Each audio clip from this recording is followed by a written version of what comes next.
Hello, this is Kara from KaraTarot.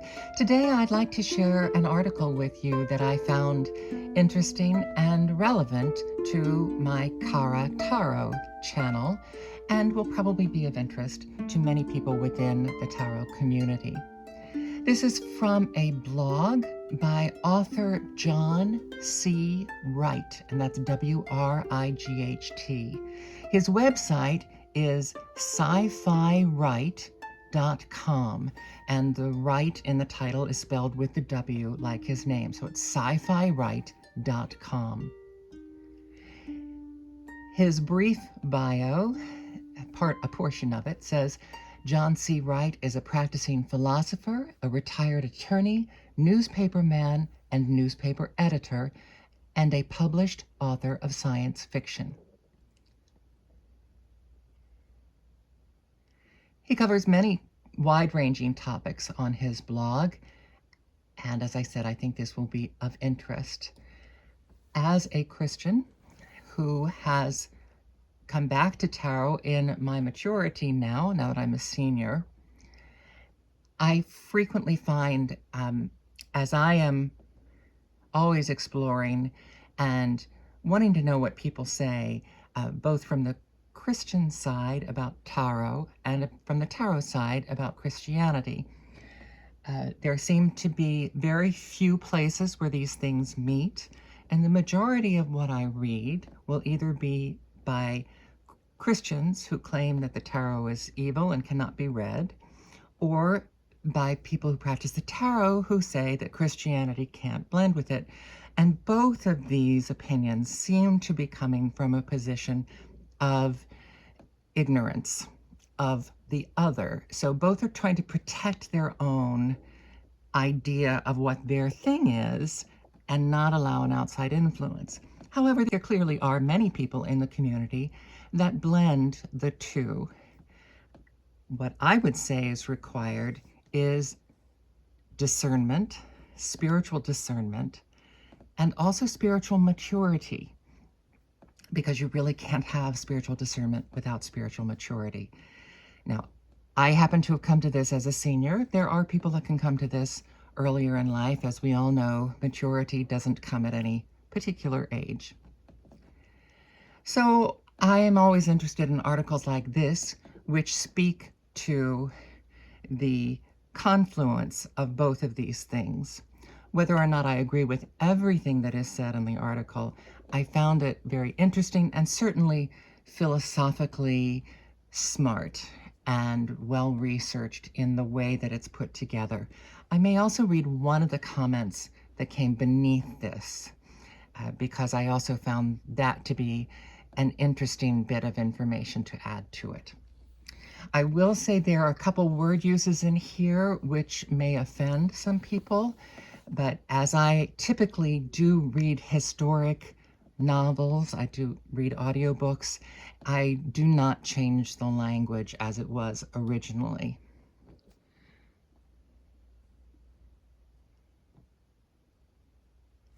The Christian Key to the Tarot by John C. Wright. A reader with the minor prophetic name of Zechariah remarks, quote, "One of the favorite tricks of the Masons and occultists is to claim Christian icons as their own," end quote. Hear, hear. One of the most astonishing revelations to me was that the symbols on the Rider-Waite tarot cards, surely a foremost example of over-curiosity in all things creepy and occult, were taken directly from Christian iconography. The alterations of Christian iconography in tarot cards are the result of the occultists' misappropriation of the tarot in the late 1700s. It is with a smile of scorn one reads frauds who attribute the cards to Hermes or Solomon, or claim it to have been invented in Egyptian antiquity. The emblems were current in the culture and well known to the people living in the 15th century Italy, where the card game of trumps was first popular, back in the days when people decorated buildings and raised statues in a silent language of commonly known motifs. If you put a crescent moon under the foot of a virgin on a throne, everyone knew who that was. So all the signs that used to look so creepy and occult to me, at a single laugh, regained their innocence. The trump game had a rule that placed one card higher than another in score value. So to illustrate this, the so-called Major Arcanum is just a list of things medieval Christendom placed one above another, sometimes in earnest, sometimes in waggish cynicism. 0. The fool in his heart saith there is no God, so he is the lowest card of all. He is depicted as a vagabond with a bindle staff, being chased by a dog, the common fate of vagabonds, on the brink of a cliff, the common fate of fools. 1. The magician is not, as Waite pretends, a sign of mastering supernatural powers. It is a sign of a mountebank or gypsy, someone who pretends power he lacks, someone who preys on the poor. Think of how palm readers have shops in ghettos next to the places selling lottery tickets. The mountebank is someone who fools no one but the fool whom he trumps. 2. The high priestess is garbed in the robes of the woman from Revelation, who has the moon beneath her feet, and is revealing the scroll of the law. She sits between two bronze pillars erected at the entrance to the vestibule of Solomon's temple, Kings 7:21. She sits in the doorway to the Old Testament, banishing belief in the mountebank and his superstition, so she trumps him. It is also a card at the beginning of the journey or hierarchy of the cards. Fear of the Lord is the beginning of wisdom. In the alternative, this figure could be the Popess or Pope Joan, a notorious medieval symbol of church corruption, who is merely a mountebank who preys on the pious, hence a mountebank one step higher than the mountebank who preys on fools. Now one might object that the pillars of the Temple of Solomon are a prime symbol of the Freemasons, an occultist and anti-Catholic religion, but that is the point here. These symbols are as images seen in a pool, images taken from Christian reality, but reversed and unreal. 3. The Empress represents secular, worldly authority, but she is here portrayed crowned with 12 stars, which is once again the woman from Revelation, presumably after her triumph over the serpent, which is why she is higher than the previous figure, who is merely at the entrance. 4. The Emperor represents secular, worldly authority, but the man is above the woman, so he trumps the Empress. The rams that adorn his throne are biblical symbols of strength and royal sacrifice. It is a ram that Abraham offers in the place of Isaac, for example. 5. The Hierophant is the Pope. The word Hierophant means one who reveals or teaches sacred mysteries. In medieval thinking, and in mine, the Pope is spiritual authority above secular authority. Pope trumps Emperor. See the humiliation of Canossa for an example. 6. The lovers are Adam and Eve, here depicted in Eden beneath the hands of the Archangel Raphael. This image is that of man before the fall, which is the state to which baptism restores one by removing the stain of original sin. It is the condition into which the teaching of the Holy Mystery in the last card introduces the Christian pilgrim. If prelapsarian man does not trump the Pope, the Archangel does. Or this may be a more sly and cynical symbol, saying the opposite, namely, that the sin of Eden is more potent, more often followed by erring mankind than the teachings of the church, because many a man will turn his back on the church for the love of a woman. What is more alluring than romantic love? Perhaps the card represents the sin of lust. 7. The chariot is a symbol of a triumph, a Roman military parade to adore victorious generals. This, of course, the cynical medieval mind finds more alluring than womanly love, for it is all the glories of the world. Chariot, or the pride of the world, trumps lust and any lesser vice, since pride is the paramount of the deadly sins. Or, in the alternative, we can interpret worldly glory as being the end of the innocence of Eden. 8. Strength. The maiden who closes the jaws of a lion is an ancient symbol of fortitude, first of the cardinal virtues. Virtue conquers worldly glory. 9. The hermit represents prudence, the second cardinal virtue, here shown lifting his lamp to guide those coming after. Prudence trumps fortitude because it is a higher virtue. 10. The Wheel of Fortune. This is a crucial medieval symbol, as seen in Boethius and Dante.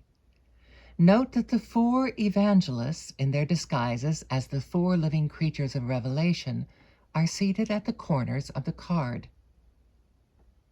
But here I am at a loss. My learning fails me, for I cannot imagine why fortune is shown as trumping or triumphing over prudence and fortitude, which are the two virtues necessary for resisting and overcoming the ups and downs of changing fortune. 11. Justice is the next cardinal virtue, shown here with her traditional balance pans and two-edged sword. I would hope that justice would triumph over the vagaries of fortune, if not in this life, in the next. 12. The Hanged Man. This figure is taken from St. Peter, who was crucified upside down. Worldly justice condemned him, but he triumphs over it by arising as a saint. On the other hand, this could be the figure of Judas, who hanged himself from a tree, here shown in the traditional posture of dying a traitor's death upside down. In him, at least, treason overcame justice and virtue. 13. Death triumphs over justice, over hangings, and over everything mortal. The figure of the final horseman of Revelations is shown here trampling king and peasant alike, with only a priest still standing against him. 14. Temperance is the final cardinal virtue, shown here as the archangel in Revelation who stands on earth and sea. In the cups of his hands he mingles water with wine, a symbol of temperance. Blood and water also have significance as Christian symbols of baptism and new life. Why this card is here is unclear. It does not, at least to me, seem to be a symbol of anything that is above death, nor below the devil. Indeed, the positioning of the four virtues is puzzling to me. Traditionally, prudence is the first virtue, followed by justice, fortitude, and temperance, and in that order. Temperance without fortitude is impossible, since one cannot bridle the lion of passion without the strength to close his jaws. Such strength without justice is foolish brutality. Justice without prudence is draconian. 15. The devil, according to Christian lore, is the father of death, since death entered the world at his contriving and so trumps him. Here we have the paramount of worldly powers, since we are behind enemy lines, and the devil is the prince of this world. ruler of the middle air. 16. The tower is the Tower of Babel, shown at the moment when the confusion of tongues in the form of the lightning bolt of heaven dashes its foundations of false pride to nothing. The toppling of the sky-high tower of pride trumps the devil because it is his work being cast down. 17. Star is the humblest of heavenly things, which is, of course, above the sky-high tower, followed by 18. The moon is bigger and brighter than any star, but it is still beneath 19. The sun, here shown as the Christ child, naked in his innocence, riding the white horse from Revelation when he returns in triumph at 20. The last judgment, here shown as Archangel Gabriel sounding the last trumpet to awaken the dead out of their coffins. The last judgment is above all earthly things, but also above the stars, moon, and sun, since a new heaven and a new earth will come. 21. The world, shown here, is the new world, meaning the cosmos to come, the new heavens and the new earth to arise after the last judgment. As for the minor arcanum, the four suits represent the four classes of medieval society: peasants with their wands, priests pouring out the Eucharist with their cups, burghers with their coins, and nobles with their swords.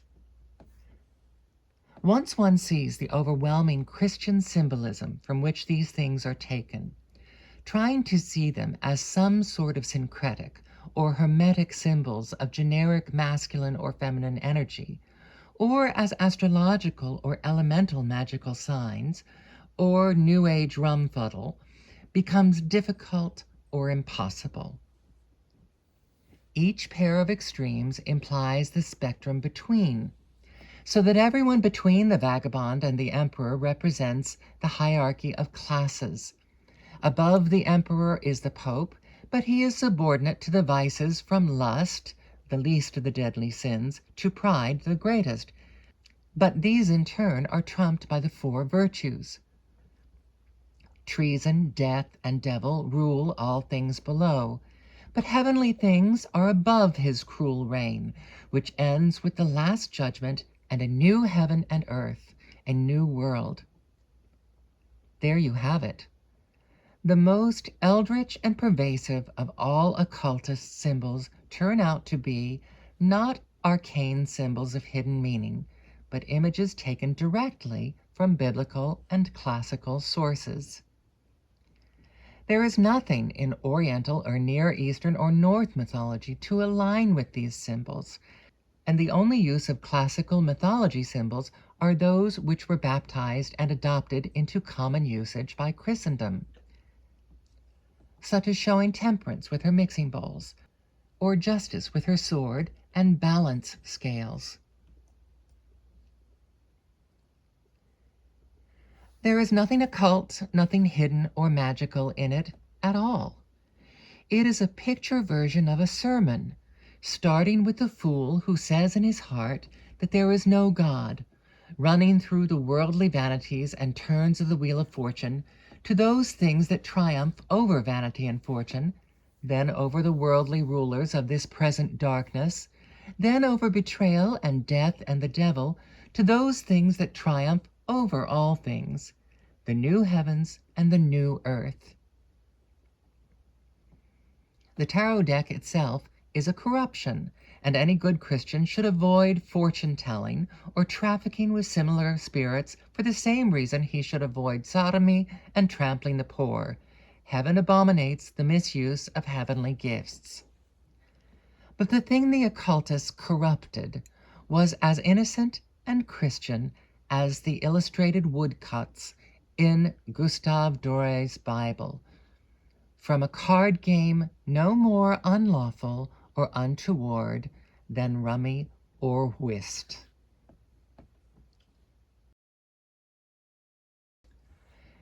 And that is the blog post of John C. Wright, titled The Christian Key to the Tarot.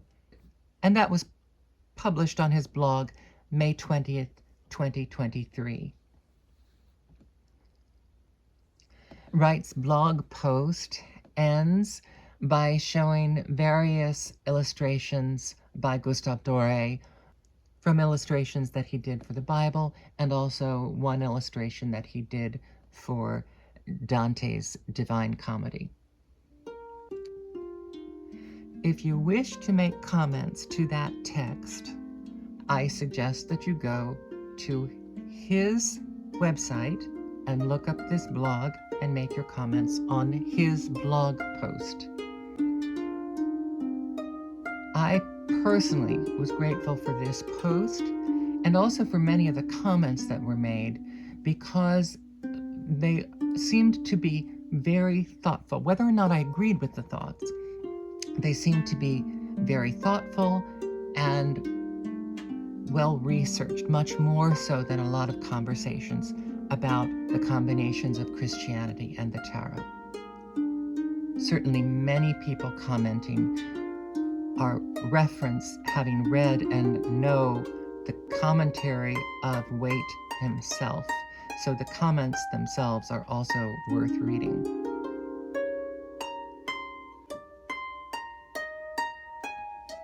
In August of last year, a comment was written by Jerome Wildeberg, and I would also like to read this because this also talks about definitions and interpretations of some of the cards. Quoting the response of Wildeberg.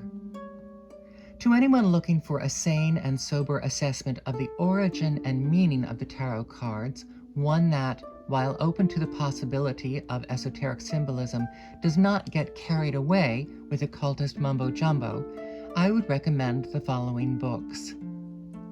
A Cultural History of Tarot by Helen Farley, publisher I.B. Tauris, Tauris, 2009, and Tarot Symbolism by Robert V. O'Neill, published by Fairway Press in 1986. Continuing on with his comments. Years ago, I read on the internet, but can find nor hide nor hair of it now, the following hypothesis, namely, that if the tarot trump cards are taken sequentially in groups of 3, beginning with the Fool, then each third card represents one of the virtues. Each virtue, in turn, triumphs over the 2 cards preceding it. The final card, the World, representing charity, triumphs over all of the preceding cards. Moreover, if we assume that Strength is the 8th card and Justice the 11th, as the Golden Dawn maintained, although in the Tarot de Marseille, Justice is the 8th and Strength is the 11th, then the order in which the virtues are arranged is the same as that found in the Paradiso of Dante's Divine Comedy, where the virtues correspond to the Ptolemaic spheres, taken in ascending order. In other words, Trump 2, the High Priestess, or Popess, actually a nun, equals the evangelical counsels of obedience, poverty, and chastity, corresponding to the Moon, Mercury, and Venus. Trump 5, the Pope, equals prudence, corresponding to the Sun. Trump 8, Strength, equals fortitude, corresponding to Mars. Trump 11, Justice, of course, Justice, corresponding to Jupiter. Trump 14, Temperance, equals, of course, Temperance, corresponding to Saturn. Trump 17, the Star, equals Faith, corresponding to the fixed stars. Trump 20, Judgment, equals Hope, corresponding to the primum mobile, and Trump 21, the world equals charity, corresponding to the Empyrean. Personally, I find this explanation convincing. It does not, of course, rule out the possibility of other, equally valid explanations. The cards may be, parentheses, are indeed likely to be, end of parentheses, polysemious. And that is the end of the comment added by Jerome Wildeberg to the previous blog post. So again, this was The Christian Key to the Tarot by John C. Wright.